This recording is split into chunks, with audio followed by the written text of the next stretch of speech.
Everyone, কেমন আছো তোমরা সবাই? আজকে আমি তোমাদের সাথে নিয়ে এসেছি একটা হোমমেড ডিআইওয়াই ফেস প্যাক। এই ফেস প্যাকটার রিভিউ আমি অনেকদিন ধরেই তোমাদের সাথে শেয়ার করবো ভাবছিলাম, বাট হয়ে উঠছিল না।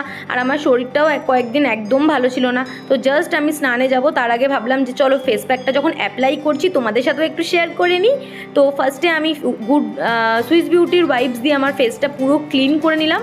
দেন দেখো আমি আমার ফেস প্যাকটাকে পুরোপুরি অ্যাপ্লাই করে নিচ্ছি আমার ফেসে, নেকে, যে কোনো জায়গায় যেখানে যেখানে অয়েল থাকবে, যেখানে যেখানে তোমার ট্যান পড়বে, সেই সব জায়গায় আমি আমার ফেসের মধ্যে বা নেকের মধ্যে অ্যাপ্লাই করে নিচ্ছি।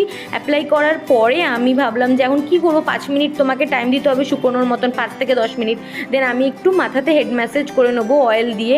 এইটা কিন্তু রেড অনিয়ন হেয়ার অয়েল, আর অয়েলটা কিন্তু খুবই ভালো, কয়েকদিন ধরে ইউজ করছি, বেশ ভালোই লাগছে। তো একটু হেড ম্যাসেজ করে নিচ্ছি, ততক্ষণে আমার ফেস মাস্কটাও শুকিয়ে যাবে। আর তোমরা যারা যারা এই ফেস মাস্কটার ব্যাপারে জানতে চাও আমাকে অবশ্যই কমেন্টে লিখো, আমি একদিন তোমাদের সাথে ভিডিওটা অবশ্যই শেয়ার করবো ফেস প্যাকের।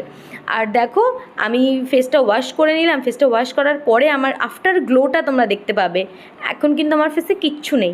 ভিডিওটা ভালো লাগলে লাইক, কমেন্ট, শেয়ার করে দিও। বাই।